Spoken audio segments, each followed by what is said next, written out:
My name's Jason Hillier. My dry date's November 1st, 2016. I'm here today to talk to you a little bit about what it was like, what happened, and what it's like now. And what it was like was pretty deadly. I'm not going to pretend it was an easy road for me, right? It was a challenge, and I was stuck in this cycle of suicide for so many bloody years. Somewhere along the way, I found alcohol and drugs, right? And this was an incredible solution to my problem because my problem was clearly everything about me. And I would turn to these outside things that would make me feel better about myself, but here lies the problem. I didn't know who I was, right? I was a chameleon. I had these masks I would put on, right? And I would immediately conform to every situation that I was in. And drugs and alcohol let me do that. But along the way, I forgot who I was. I didn't know who I was. I had no ability to tell you who I was because I had no idea who I was, right? But then when I finally wanted to stop, right? Many relationships later, many jobs later, a handful of beautiful children later, all these opportunities that fell in my lap that I would drink and drug away, all these things, eventually I wanted to stop, right? And I learned, I can't. Tomorrow, I'm going to quit tomorrow. And the next morning I'd get up and I'd feel so sick and I'd feel so wretched and I'd be like, I just need one more drink, right? Or one more toke, right? I just need something just to get me going, right? And then this crazy, bizarre allergy would take over and I couldn't stop. And then again, the next day I'm going to quit. And I just couldn't. And I tried everything. I tried moving across the country. I tried doing all these different things, man. I tried controlling stuff. Control. There's a word I'm real good with. Control. I can't control anything. I can't control my first thought. To this day, I can't control my first thought. But I'm fortunate I can control my second thought. And more importantly, I can control my reaction to this thought. Thank God. Because now I have an ability. But not then. I had this loss of power. I had this loss of control. I had this lack of a power of choice. I had none of it, right? Man, I was broken. I was so sick. So sick. And it was in my behaviors. Alcohol and the drugs, byproduct. My behaviors were ridiculous. And I couldn't stop, right? So, around this certain part of my life, I actually had such a difficult time. I don't know if you guys can identify, but that word help, that 4-letter word, it is like honestly the scariest word in the world for me. And I reached out and I asked for some help, right? So I went to this treatment center. And they say, okay, this is what you got to do. You got to get honest with yourself. You're going to try and do this. You're going to get this. You're going to try this. And I'm like, yeah, man, I'm all in, right? And I had this belief that I had an open mind, right? But here's the problem with a guy like me. I'm sitting there talking to you. And as I'm talking to you, I'm done talking. You start talking to me. Now I'm formulating in my head what I'm going to say to you while you're talking. How do I hear anything? I didn't hear nothing, ever. I was so close-minded. But here's the problem with a guy like me who has an illness in the mind, right? I'm actually believing that I have an open mind. Don't believe everything you think. That's the problem. I can't fix my broken mind with my broken mind. But I was trying to, right? Man. Sick. So here I am, getting out of the treatment center. They tell me, you got to get on your knees and pray to this power. You got to go to these meetings. You got to do this stuff. You got to do that. You got to do this. So I was reading these stories. I was trying these meditations on YouTube. I was praying to this power. I was going to these meetings. I was making a lot of coffee. I was putting out chairs. I was laughing at your dumb jokes. And you were laughing at my dumb jokes. And I'm going to tell you, they weren't funny. So you were making that up. And here I am in this position, believing I was doing everything I was supposed to do. But here, I hadn't been able to go a single sober day my entire adult life at this point. And my sister had taken me into her home. And she says, you're doing really good. You're sitting at the dinner table and having dinner with me. And you're looking a little better. You got a little color in your skin, right? And, you're probably smelling a little better. I don't know about that, but I believe I was. And now I ended up in this position where she actually started to trust me. She didn't understand alcoholism and addiction. Either do I. It's the only illness in the world where we tell ourselves we're okay. How do we get better if we don't even know we're sick? There's my problem. So I'm in this dinner table. My sister says, we're going to go off to Niagara Falls. And she trusted me. So that immediately, the Saturday and the next morning, I'm walking down the road and we're just a little east of Toronto out here. And we're in Whitby, Ontario. I'm walking down the road and the sun is shining. I got a pocket full of money. And I get a little text. I get a text from a girl. She says, I'm going to come over for a swim. I'm like, that's a great idea. And all of a sudden, I look up and I see this LCBO, this beer store, right? And I'm like, I should go get a... I laugh. I actually laugh because I know I can't control my first thought. And I know what happens when I have the first drink. I'm going to have 6 more million. And I know that's what happens with me. Blackout City, man. And it's always deadly in the end. It always ends up really bad. And I had that thought, so I actually laughed at the fact that I had that thought. But somewhere between that thought in that liquor store, I'm in line. I have no idea how I got there. None. But here's where the liar comes out of my head. He says, you know what, Jay? When you get to the front of that line, you're only going to buy one drink. That has never happened in my life. But here I am telling myself and believing my thoughts that that's what I'm going to do. Now I get to the front of the line and what do? I buy a box. And I'm putting all this booze into a knapsack like I just bought a bag of guns. Because I know damn well what I'm doing is wrong. And I'm looking around for the police, right? Because I'm looking around for full of guilt, shame, and remorse. I know what I'm doing is crazy and wrong and I shouldn't be doing it, but I'm still doing it. I had loss of control. I had no power. None. And as I leave this liquor store, the second lie comes out of my head. It says, you know, when you get to your sister's, you're just going to drink one and save the rest for later. Boom! When has that ever happened in my entire life? That night, I almost ruined that young lady's life and I caused a terrible amount of damage to my family. And I was off to the races for 9 incredible months. Blackout after blackout after blackout after jackpot after jackpot after jackpot. And I just couldn't stop, man. Periodically, I'd stop for 6 hours, 10 hours, maybe a day, you know, because I was too sick at this point, you guys. I was too sick. I was yellow. I was 117 pounds, not the strapping young man you see before you today. I was really sick, and I was so sick that I was putting booze. My mind was telling me I needed the booze, and I'm pouring it into my mouth, and I would drink in the bathroom because my body would reject it. So I would pour it in, body would say, you can't have it. My mind would say, I need it. My body would say, you can't have it. And that's how I was drinking, and I was dying. I was dying. You know, I had a little boy at this point. I have five children, and at this point, 2 of them actually were under the impression that I was dead. Their mother had told them that I had passed away, and you know, she wasn't wrong. She wasn't wrong. And my oldest daughter, my firstborn, she was my heart and soul, and she's one of us, and she was sick, and she was out there, and I found myself filled with all this pain. But my little guy Noah, he was something special, right? He has a real powerful impact on my life. And but I was so full of ego that I believed even in my sick state and in this crazy inability to take care of anyone, including myself, especially myself. As a result, I couldn't take care of anyone else. And I believed that I had a right to this boy, right? So I would have him on weekends. He was just a little guy, man. He was like 4 years old. He wasn't safe with me. He was living in fear.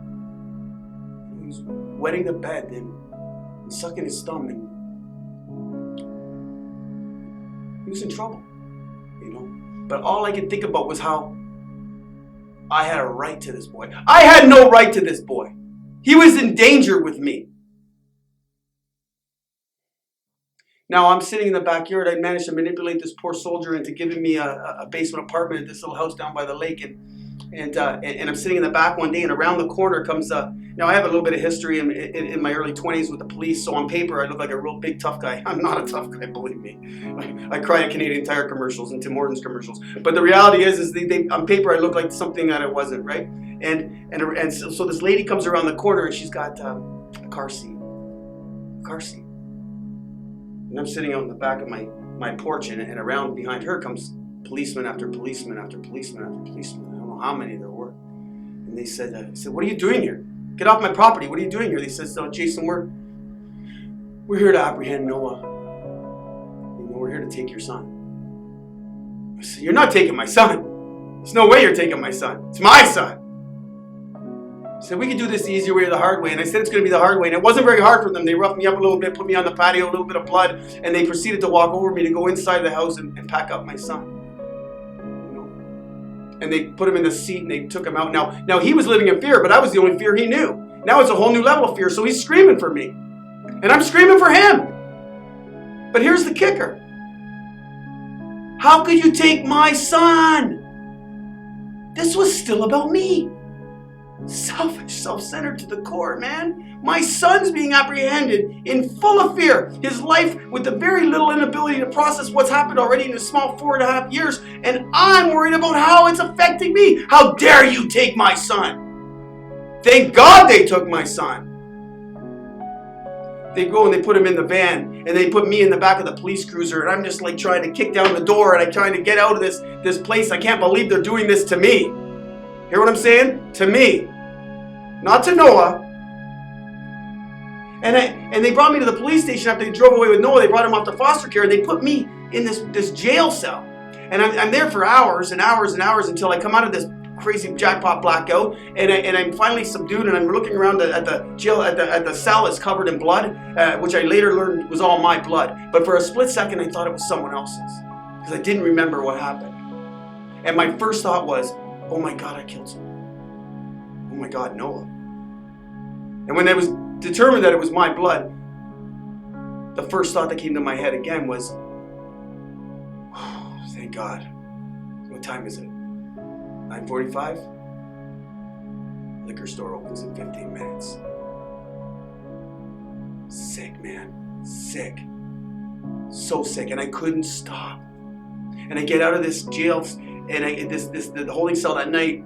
And I go back home, and I stopped along the way to get some Jack Daniels and some other stuff that was going to help me kill myself faster, right? And I walk into my apartment, and I see like the Transformers movie was still playing on the TV that Noah was watching when he left, right? And I noticed that the Fruitopia cup was there, and I'm pretty sure it was lemonade flavor, the pink stuff. And you know, and the Pop-Tart wrappers are on the kitchen floor where he fed himself dinner the night before. The woolly knitted type of blanket that they put their fingers and toes through, you know, the kinds that grandmas always knit, that was there too. So I thought to myself, the only things that this boy has in his life that made him feel safe and made him feel okay, he didn't even have those. And I started to feel that. But I couldn't process the idea of feeling, so I drank harder and I drugged harder. They told me I had to have 2 clean urine screens in order to have supervised, I'm not sure why I did air quotes because it was a real thing, but supervised visitation. Do you know I spent more effort trying to buy clean urine on the internet than I ever did doing anything actual tangible about my addiction? Sick, man. And that accumulated in a whole bunch of other things that led me to a day in July in 2013 where I caught my face in the mirror and I saw that guy and I hated that guy so bad. I hated him. I'd always hated myself. I was stuck in a cycle of suicide. I contemplated suicide for 15 years. Just to time the train on the Knoll out in Stevensville, Ontario. It was just too much of a coward. And that day,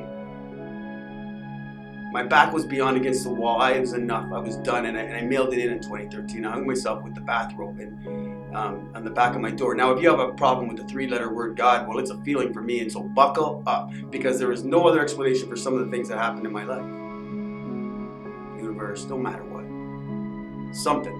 And that day, in that moment,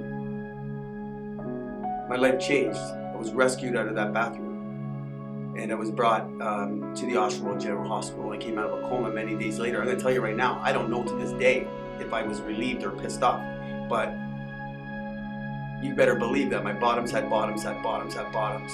And you better believe that no matter what, I was never going to drink again. How could I? That wasn't even my bottom. I was never going to drink again. I can promise you that. I was never more adamant about anything in my entire life. 11 days later, I was washing my socks in a creek under a bridge. He talks a lot of these things, and I hear it all this time about there's people incapable of being honest with themselves. That was me. That was my outlet. I was just incapable of being honest with myself. I called this guy once who was a counselor at the treatment center, and I called him when I was drunk, and I said, people incapable of being honest with themselves. And I said, that's me. There are such unfortunates. And he says to me, did you work these steps? Did you make any changes, tangible changes in your life? Anything like that? I'm like, no. He says, well, what did you think was going to happen? I didn't want to be told the truth. I wanted to be coddled, right? I wanted to be told, it's okay, Jay. I wanted him to rub my back for crying out loud. But he told me the truth, right? I hung the phone up on that guy. I went back to treatment again. This time I was convinced that I was going to keep an open mind. So I was going to focus on active listening. I even read a little book on it. And I was going to focus on active listening. So I did. But I couldn't let go of resentments. I couldn't let go of fear, you know. Afraid of losing what I got. Afraid of not getting what I want. All umbrella. Stuck. I got out of that treatment center, and within a month I was drinking again. I can honestly tell you that I had resigned to the fact that I was going to die drunk and alone. And I'd accepted that. But I couldn't accept that I was an alcoholic, and I couldn't accept help. It seems so foreign to me now to talk like that. Here I am, though, convincing the court system with my beautiful manipulative mind that they lost one of my clean urine screens and I had a clean one from treatment. So what do? They give me back my son. I had no business with this boy. I had no right to this boy. This boy was in danger with me. But it was still about me, man. It was still about Jay, right? So I took this boy and I took him hostage. And I took him on all my debacles. He's now 7 years old. His social patterns were broken. You know, he was really struggling in every aspect of his life. And here I am taking him along for the ride, making it worse by the minute. I had nothing left. And on Halloween night, 2016, I was lost. We were trick-or-treating. I think I was dressed up as an alcoholic. Just saying. And we were trick-or-treating, and I was lost. 3 doors down from my house. I mean, geographically, clearly mentally lost, but geographically lost from my home. And my little boy had to take my hand and walk me home. Now, I don't know about you people, but I used to detox so often. You know, I have 22 24-hour chips because I tried this thing so many times. I detox so often, and yes, I would have seizures, but I stopped caring. The medical detox was irrelevant to me. I would just prep it for myself. And this night, Noah walked me up the stairs, and I was kind of making my way around to process this night and get ready. And Noah said something to me that changed my life. Because I'm going to tell you right now, my mom, she loved me to pieces, right? When the world gave up on me, my mom never gave up on me, you know? But she couldn't love me back to health. My sister couldn't love me back to health. All the counselors in my life, all the women in my life, all my friends earlier on in life, nobody could love me back to health. And everything they said was just words, man. Lip service. Wah, wah, wah. But I never took anything and had a shift. I never had the ability to process anything with actual learning. Like, it was just words, man. I know you told me it hurts. I know you want me to stop. It hurts. I get it. I hear you. I'll do it. I promise. It's exhausting. And the reality is that until I got into this position this night, when Noah turns to me and he looks me right in my eyes and he says, Daddy, it makes me sad when you're sick. I had what I call a moment of clarity. Because for the first time in my entire life, I actually felt this boy's pain, right? I didn't hear words, I felt them, right? And I don't know what happened in this moment, but I know that he put his head down on my chest, this big, gorgeous, round, beautiful little head. And I watched as the tears flowed down about his eyes, right? And I remember watching his face so intently, and I didn't know what was happening at the moment, but I'm watching these tears go down his eyes, and then the tears start coming down my eyes, and I just held him in there, and I just held him tight, right? And we drifted off to sleep at some point, and in the morning, I knew I had to give this thing another go. I had to give it another go. I had all the reason in the world to give it another go, so I got him up. And I had to get him dressed, and I think I put his shirt on inside out and backwards for him, but I shuffled him into a cab, and I got him home to his mom, and I worked my way back into this place where I was introduced to this guy. Remember I told you earlier about this guy I called, and he said, did you work anything in these steps into your life? And I hung up on him because he was being honest. So I'm at this table, and I'm looking at my feet, man. I'm counting the dust bunnies on the ground. I'm 117 pounds, and I'm yellow, and I'm dying. And I don't want to be there. And they're having this talk about love. Love. I don't even know anything about like, and you want to talk to me about love. Unbelievable. But I look up for a split second, and there's this guy, big, beautiful, bald head, big, bulging eyes, and he is thrilled to see me. And he says, can we talk? Before you leave, can you see me? Now, I don't know what happened to me in that moment, but I had nothing left, you know? Nothing. I was beat, man. And I turned around, and I literally went to the back by where he was asking me to meet him, and he says to me, you know, Jay, had enough. Are you done? I dropped on my knees. You know the big, ugly, goobery cry? Big, juicy, goobery cry. Please, I beg this man to help me. And he takes me downstairs to this club, and he pulls out this book, and he says, I'm going to ask you a few questions. And he asked me a bunch of questions. Hey, turns out I'm an alcoholic. Ding, ding, ding, ding. Who knew, right? Apparently I'm an alcoholic and a drug addict, and I have all these other isms. That's wonderful. Now what? Now what do I do? So he starts taking me through this book. And what had happened is I started to really identify with some of this stuff. Not compare, identify, and that allowed me some truth about myself. I don't like truth about myself. You know what, I'm gonna be honest with you, I still don't like truth about myself. That is definitely a work in progress, but that's ego. It's always trying to rebuild itself. But in this process, in this moment, right, at this time in my life, I was so beaten that I was willing to listen to what he had to say. And the truth is, for the first time in my life, I was actually taking direction. I had never taken direction or listened to anyone ever. As a matter of fact, if you told me what to do, you could better believe I was doing the other thing. That happened in grade 1, grade 2, grade 3. That happened in my hockey team. That happened in every single aspect of every angle of my life. But yet, this moment, this day, I listened to someone. And thank God I did. Because as a result of this, I came back and did it again. Now, I don't know what I was doing. I still to this day don't know what I was doing. But I know that I wasn't obsessing about drinking, and I know that I wasn't sitting underneath that bridge washing my socks in the creek, and I know I wasn't in a jail cell, and I know I wasn't actually hurting Noah in that moment. And I left that day, and I had an experience. I'm walking down Thornton Road, and all of a sudden I start feeling really good. And I start feeling so good that I start kind of like smiling, right? And now I'm smiling, and I start kind of giggling at the fact that I'm smiling, and now I hear myself giggling, so I start laughing at the fact that I'm giggling, that I'm smiling. Now I start laughing even harder because I hear myself laughing, I hear myself giggling because I'm smiling. And I don't know what a pregnant woman feels like, but I'm going to tell you right now, I feel like I was glowing. I was glowing in this moment. And it turns, according to some literature that I've learned, and some things that I've realized about myself over the last 4.5 years, is that I had what they call some sort of a spiritual experience. I had a psychic change. How does that happen for a guy like me that from that day to this day I've not had a tangible thought about picking up a drink? How does that happen for a guy like me? How? Sure wasn't me. I have no other explanation for it. The truth is that my first year of sobriety, I had all kinds of these great learning experiences. Growth, they call it. Growth's some pretty powerful, sexy stuff, right? But I didn't know what was actually happening to me at the time, right? You know, we live our lives forward, we learn our lives backwards, right? Thanks to Peter M., right? And I had this belief, right? And I found myself growing, but about 13, 14 months into sobriety, I had to bury my mother. I had to bury the first guy that I was helping try and get him sober. I had a lot of tragic situations come up, and I often wonder if the miracle wasn't me getting sober, the miracle was the timing of my getting sober. Because I was sober just in time for a lot of stuff. Noah's mother that I mentioned had eye transplants. I had to take custody of Noah in sobriety. He's my best friend today. It's like 4 years or 2.5 years before this moment, they're taking Noah from me and putting him into foster care. A year sober, I became a hockey coach out here in Canada, and other parents were giving me their kids. Talk about life being good. Look, now it's all about behaviors, right? I tangibly know I can't drink. I've got a slew of amazing, beautiful people in my life. All those children that thought I was dead, they're in my life today. All my children are in my life today. I have a picture last summer with me and my 3 ex-wives together on the beach. How does that happen for a guy like me?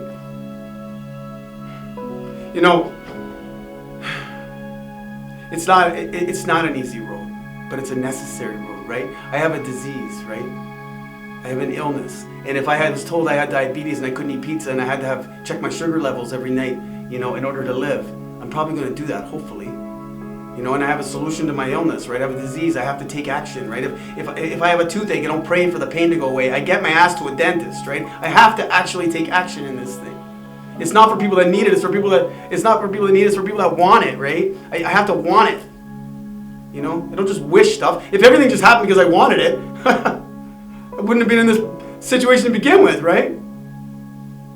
I'm responsible for my actions today because I have the power of choice now, right?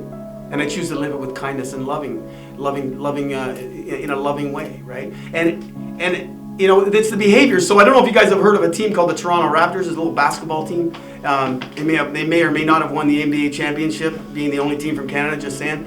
And I was about about 16, 17 months clean and sober, and I was coming home from I had switched my professions. I'm actually working at a little treatment center now, and I was coming home from work, and I know this big game was on. They're in the playoffs playing Philadelphia, and I go into this grocery store called Freshco, and they have the $1, $2, $3 sales, and you can buy anything for like $1 and $2 and $3. Somehow you still spend $300, but whatever. And I ended up going in and I bought these ice cream bars, right? And I bring the ice cream bars and I bring them home, and I stick them in the freezer, and I get myself in the lazy boy, and I'm going to watch this game. I'm like, yes, I'm going to watch this game. And the third quarter comes and I'm like, oh yeah, I got those ice cream bars. So I go to the freezer and I go and open up the package of ice cream bars and I pull one out and I sit down on my Lazy Boy and I pull off the wrapper and I go to eat it and I look at it and I'm like, ha! It's like 55 milliliters. I don't even know what that means, but it's like this big. That's why it was $2. Got it. So I started eating into it. I'm gonna tell you. Bar down. The single best ice cream I've ever had in my entire life. Like, it was amazing. Vanilla in the middle, chocolate, it had almonds in it. It was like so good, right? It was super, super good. I can't even begin to explain that to you. But it was tiny. So I eat it. I eat it like nothing. And then I'm like, this thing was so small. I just get up to the freezer. I get up to the freezer now and I grab 2 more. They're tiny, right? Big deal. So I sit back down. I open up the wrapper. I eat the first one. I eat the second one. I'm eating the third one. You know, I never really went to prison for eating ice cream. You know, I never lost a job for eating ice cream. Never lost any relationships. Let's go get another one. And I get up to the freezer and I grab 2 more. And I eat the fourth one. And then I eat the 5th one. And I'm sitting there. And then Kawhi Leonard takes this shot. It's like 1 second on the clock. Clock goes to 0. The ball is suspended in air. It's bouncing on the rim for like 1,600 hours. The whole world is collectively holding their breath. And all I can think about is that last ice cream bar in the freezer. Obsessive thinking, right? My mind tells me things. I need to be conscious of my behaviors today. Sure, I can't pick up a drink or a drug, but now what? Now I have to unravel the truth about myself, right? And how do I do that? Honesty, willingness, open mind. And got a whole lot of work, right? You know, so if you're new and you're just listening to this, or if you're still out there and you're listening to this, we have 2 options, right? We can go on to the bitter end, and make no mistake, today I'm still fighting for my life, right? And my addiction is still fighting for its life. It doesn't like what I'm doing to it, right? It doesn't like that I'm making conscious effort and living a life of honesty. It doesn't like that, right? It's going to continue to manifest itself in all kinds of different things, right? I've seen it happen on social media. I've seen it happen to me on social media. I've seen it happen in a variety of ways, right? But as long as I continue to be self-aware and continue to grow from these experiences, then I have a shot to be sober tomorrow. And I'm not going to, listen, I'm not naive, right? I'm not delusional to this disease. I'm very, very aware that I'm one bad decision from tearing the structure right down over on my head. And for me, a man like me, to drink is to die. But if I do today, for the rest of the day, there's a good chance I'm going to go to bed tonight without a drink or a drug in my system. Good chance. Not guaranteed, but there's a good chance. And if I wake up tomorrow and do what I did this morning, oh man, I might even be okay till lunch, right? And if, as long as I live my life in these segments of truth, right? Continually turning it over to some power, continuing to surrender to my fact that I'm powerless over this disease, right? You know, check my sugar levels and not eat my pizza, right? This is important. These are things that I must do in order to stay alive. Connection, hope. I'm just so grateful to be alive, man. You know, I'm just so grateful. You know, and I battle with not to stay clean and sober. There's the good news. I battle with accepting myself as I grow. But this is what growth is. You know, most people do that when they're 17, 18, 19, 20, 21 years old. Well, I'm just learning who I am. And I'm gonna be honest with you, I love this guy. I love this guy and I wouldn't change a thing. So, thank you very much. Namaste.